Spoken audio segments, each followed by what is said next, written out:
Hello, everyone. Welcome to Self-Knowledge. Today, continuing with our self-knowledge course, we are having lecture number 44, and today we are going to talk about the I of Treason. This is a very interesting lecture. It's actually one of my favorites of this self-knowledge course, and the objectives of this lecture will be to know what is treason first, and what is the reason why we constantly betray others, but especially our unconsciousness. So, in this lecture, we are going to meet the three traitors that we have internally, which are Judas, Pilate, and Caiaphas. So, this lecture is going to be very interesting because we are going to see these three traitors from a historical point of view, but we are also going to see how those three historical traitors of the Christ have a representation in our inner world as those three internal aspects that lead us to always betray our own inner Christ, our consciousness, to satisfy our ego. And we are going to understand how all of our defects are structured through treason. And as always, let's start by going into context, explaining what is treason. To commit treason is to break or breach a covenant or agreement. So, for it to be treason, there must be a previous agreement that can be betrayed. We, on the physical plane, know treason when, for example, a boyfriend tells a girlfriend that he will love her for life, and after 15 days he is bored and he leaves her. In fact, the boyfriend already made a promise and he broke it. Then there is treason. Or we can see treason when one agrees to pay some money on such a date, and being able to do so, we don't do so.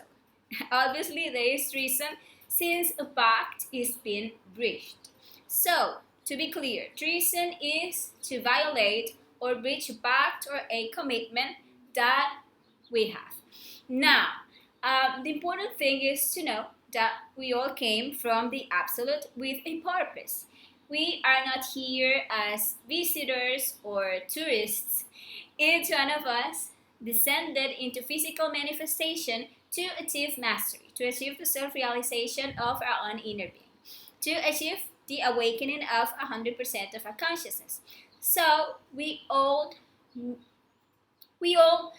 made a pact with our being to achieve this purpose and return triumphant. We came here to get to know ourselves, to rescue all wisdom from the ego, and turn all our darkness into light. And every time we receive the knowledge in an existence, internally we retake that pact of self-realization and of working for that purpose at any cost. But to achieve it, we will have to face the three enemies of the Christ that we all carry inside, and that form that which we will call the I of Treason. First, let's remember that in lecture number 28, where we talk about the universal and the individual Christ, and where we talk about what the Christ really is, we were talking about the cosmic drama that Master Jesus came to represent in the Holy Land. And that to open the sense of initiation in this race and left embodied in the collective memory through what was his life and work, the path that every initiate, everyone that is aspiring to incarnate his inner Christ must live internally. So the initiates of all time have had to live this cosmic drama, but within themselves. And each one of us must live it within ourselves if we aspire to Christification. And actually, through self-observation, we realize that we live it from moment to moment. Ultimately, the Christ is our own energy, it's our own consciousness that is born in us, that grows up, and has to get the merchants out of the temple. We know the temple is our own body, and the merchants are all our psychological defects who give us pleasure in exchange for our valuable energy. And the Christ within us must eliminate all the undesirable elements that we carry in our interior. And all those psychological aggregates in our interior hate the Christ. They hate the light. They hate the consciousness. They hate it to death. And they cried out for crucifixion for the internal Christ. So today we're going to see how we crucify our intimate Christ at every moment. So we are going to see the relationship between what happened historically with what is happening from moment to moment inside us. First, we see that the Christ was rejected by the priests, the elders, and the scribes. The priests at that time hated him. That is to say, they don't understand him.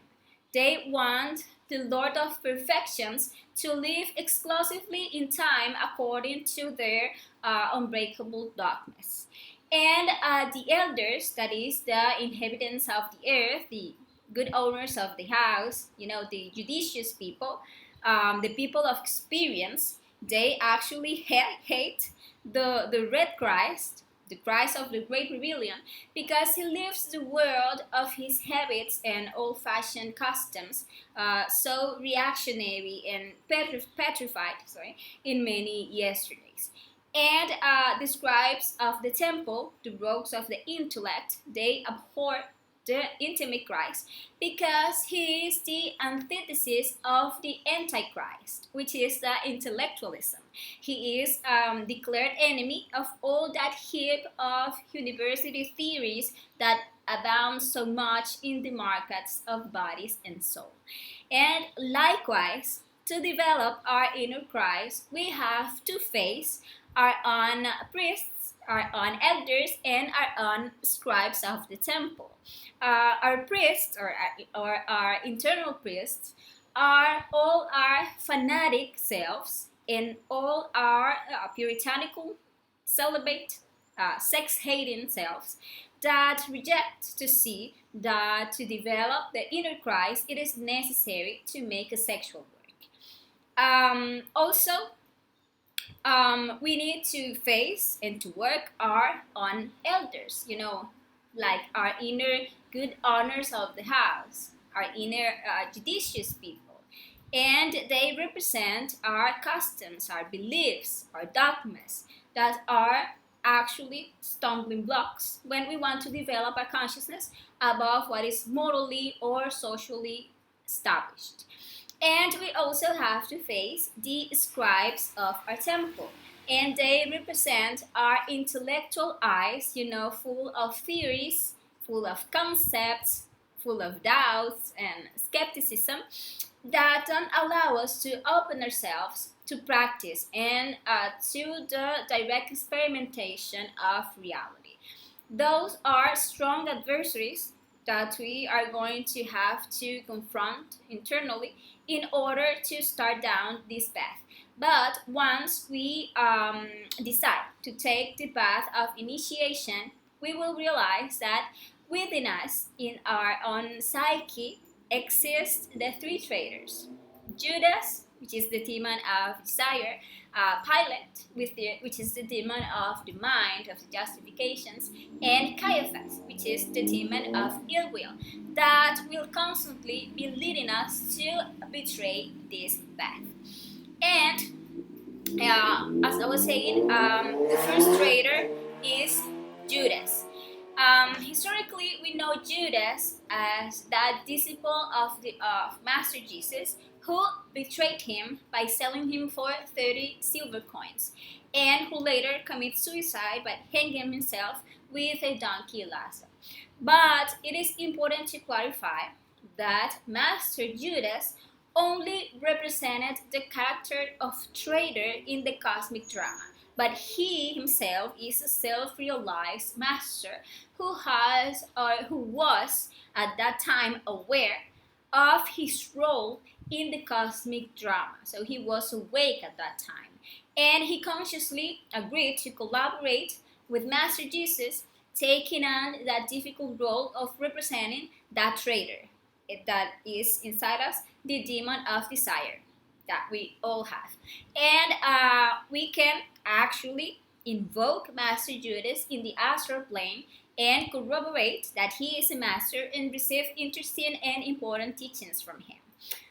In the historical drama, we can see that he betrayed the Christ for money, that representing how our desires sell to Christ, which is the inner fire, in the physical world in exchange for pleasures, fame, and money. And at every moment in return, we surrender to the multiple desires that are presented to us, and we betray the Christ by exchanging our energy, trapping our consciousness in exchange for the ephemeral pleasure that the ego gives us. So, Judas in our interior represents the demon of desire. He is the enemy of nature, of our superior nature. Therefore, he is the enemy of the spiritual birth, since it prevents all superior creations to be done in us by selling the fire that is needed to be born. He represents all our desires and temptations. Desire is the source of all strength. Trapped in each of our desires is fire, it's will, strength.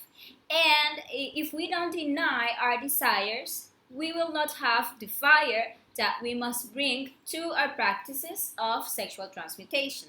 So we will spend years doing the practice without achieving any progress. Desire is the source of strength because it is the fire that animates anything. If we surrender to our desires, we will continue to be their slaves. But if we refuse it, we will rescue that fire that is trapped in it, that is conditioned there, and we will become masters of the force. So, how are we going to work this demon? Well, in the Gospel of Judas, that was discovered in 1978, we find he said, "Blessed is he who sees in my light the light of my master." And he also said, "Blessed is he who can follow my Rabbi without hearing my voice." And here he is giving us a key. And it is that when one manages to see the fire, the Christ who is trapped in desire, we rescue it. But when we don't see it, we lose it at every moment. So, learning to fight this traitor is very important if we want to advance in our inner work. Otherwise, we will never start the esoteric work. This demon is defeated by denying our desires. Desire is fire. And by practicing the psychological death, by dying from moment to moment, we rescue the fire for consciousness. So we release the fire that is trapped in every desire. And actually during the day we have thousands of desire. Desire to fight, desire to criticize, desire to watch porn, to masturbate, to fornicate, desire to have idle conversations, to drink, to smoke, to eat, etc., etc., etc.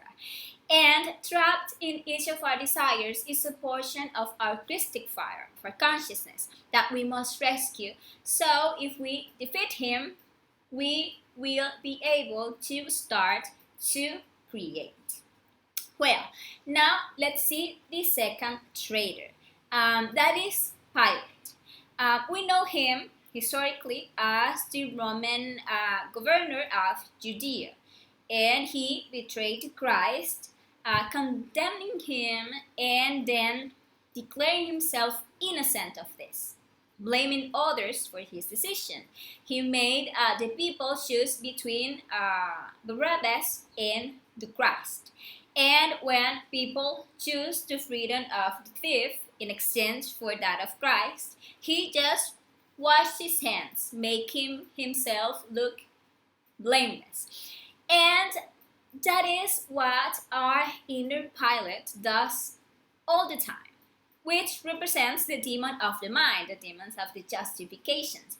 Every time we see ourselves before a desire, we put the ego to choose instead of our consciousness. We let the mind speak. We look for justifications to give free rein to our desires, but always with a good justification. And thus we always betray our inner Christ while we just wash our hands. If we feel the desire to fight, to shout, to offend, we give in to that desire and we fight, we yell, we offend, but we justify ourselves by blaming the other.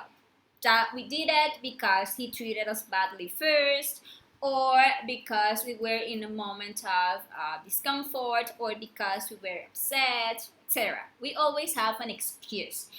That is the problem. And if we, for example, feel the desire to take something that doesn't belong to us, and we just give in to that desire, but we justify ourselves by saying that we needed it, or that the other person wouldn't need it, or that it has no value, or that no one is going to notice that we. And so we look for any justification to give in to the desire of taking that doesn't belong to us.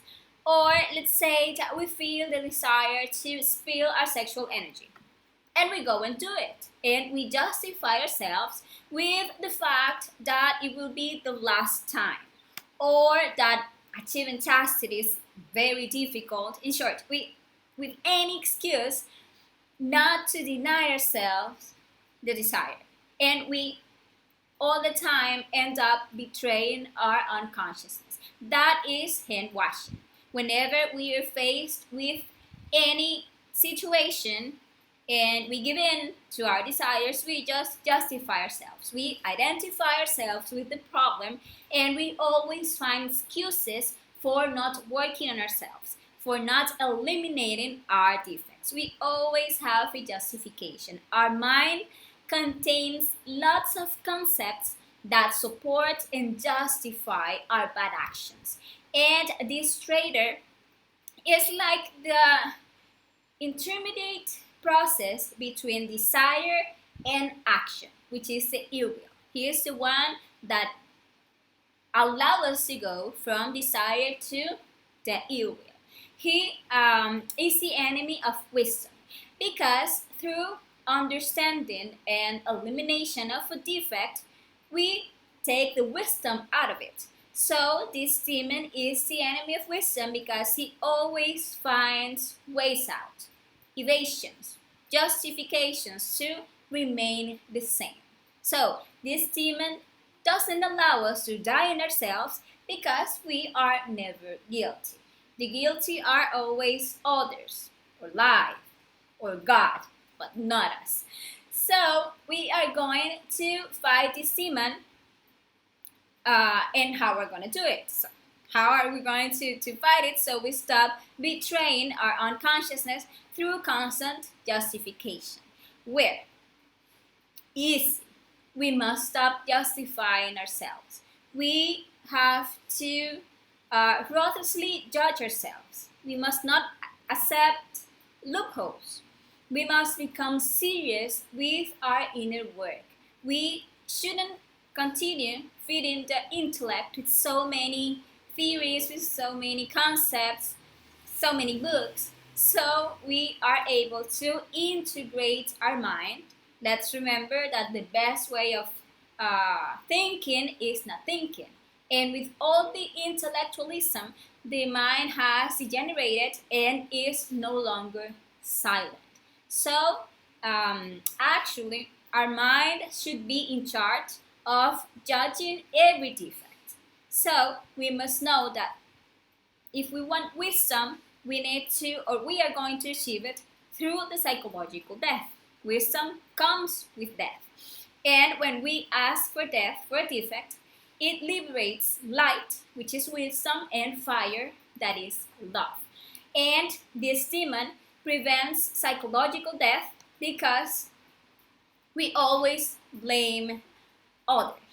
Uh, we live by judging others instead of judging our own actions. And this demon finds thousands of justifications for not letting us to do the things of our being. He finds all the justifications for us to continue doing the things of the ego and the things of the personality.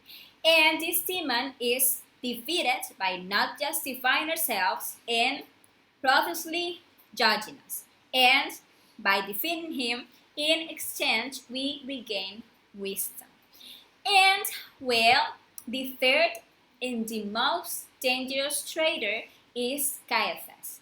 Historically, he was a Jewish high priest who, when knowing who the Christ was, felt threatened in his power and sought the crucifixion of the Master Jesus.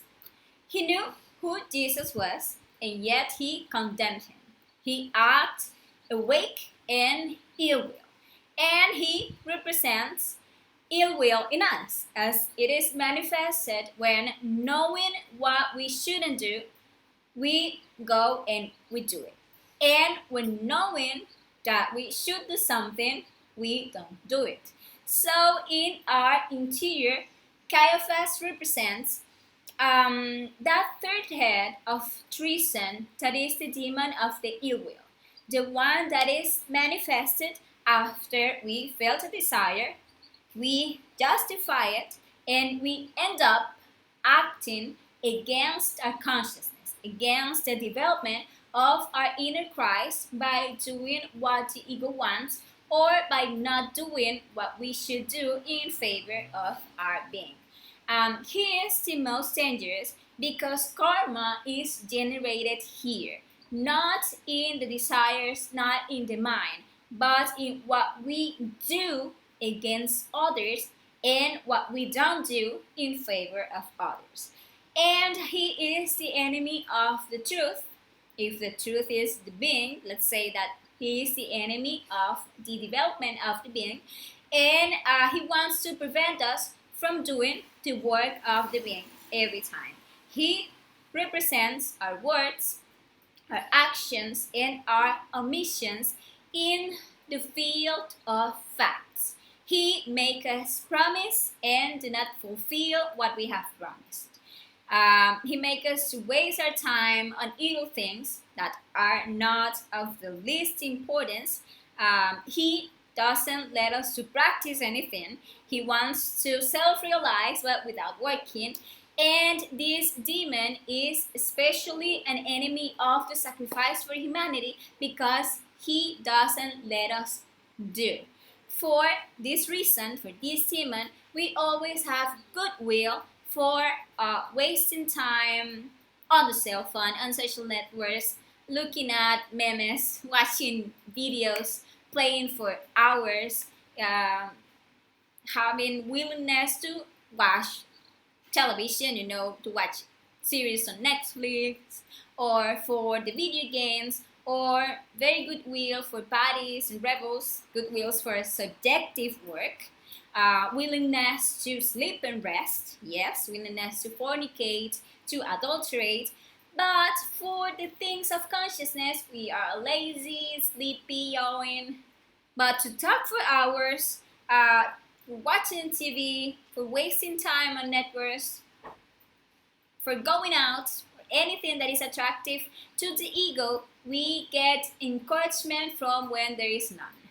And we have a terrible ill will to establish a discipline in our esoteric work, very bad will to practice, even to practice the astral projection, because we prefer just to let us go and go there dreaming every time, and ill will to stay awake during the day in a self-observation state, discovering the manifestation of our ego, ill will to meditate, to get up early, to concentrate, to do our retrospections, to work, to develop conscious love by sacrificing ourselves for others. So we have a lot of unwillingness to talk to someone about knowledge, or to hand out some flyers about the knowledge, or to teach the lectures, etc.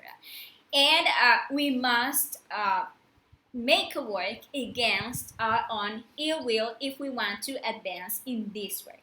And how are we going to work our own Caiaphas? Well, by making conscious sacrifices and going through voluntary sufferings. What are conscious sacrifices? Is to consciously stop pleasing the ego. Failing to do what the ego wants and doing the things of the consciousness. In this way, undoubtedly, the ego will suffer. But we are also going to eliminate those eyes of suffering, and we are going to release the fire, the Christ that is trapped there. In that way, we are going also through voluntary sufferings by withstanding the pressure and the resistance of the ego and doing the things of the consciousness. For example, let's say that the desire that is always meeting us and letting us fall in ill will is the consumption of a certain drug, let's say. So when we feel desire, we feel like that fire moving in us, making us want to fall once again. So what we must do? If we refuse to indulge desire, we defeat the first traitor. If we don't justify ourselves, we don't look for justifications for going and do it, but we judge the defect, we recognize that it is a defect and that it must die, and we beg our Divine Mother to eliminate it, we defeat the second traitor. And if we refuse to feed desire and we resist the pressure of the self, and we eliminate the anxiety and the suffering that the self generates by not, by not being able to feed itself, the ego will generate always like that suffering. And we consciously and voluntarily go through that process of suffering of the ego. There we defeat the third traitor and we free ourselves. We liberate that fire that I had conditioned.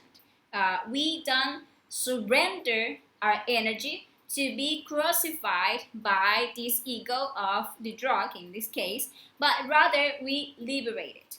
And once we defeat this demon, we find the truth and we achieve wisdom. And here we see how we find these three traitors within ourselves in our three brains. In our emotional brain, we find our Judas, as here in the emotion is where all desires arise. And in our intellectual brain, we find our pilot, as we currently use our mind to justify our ego. And is in our motor instinctive sexual brain where where the ill will manifests. Therefore, we must be constantly watching mind, emotion, and sex to be alert when a defect wants to manifest by making us feel a desire. So we deny ourselves to that desire and we don't justify ourselves not to fall into ill will. In this way, we will constantly recover consciousness. We will free our inner Christ energy, our fire, and we will be able to bring this inner work to completion by not betraying the path once again. Now, there are some acts that are known as treason to the work, which we must take into account in order to never fall into these errors that can cost us the loss of the right to find a way through many existences. One is mixing the knowledge with pseudo-esoteric themes, thus perverting the pureness of the teachings for us and for others, deviating the path. Another one is having received the knowledge and having begun to work, we betray the work when we identify ourselves with the world again and we withdraw from the inner work, thus leaving the esoteric work. And we also commit treason to the work when we fornicate at will, already knowing the importance of sexual energy. By that will we go and we spill it. That is treason to the work. And also when already having chastity, when we go and we take another partner, thus adulterating, that is a treason to the work.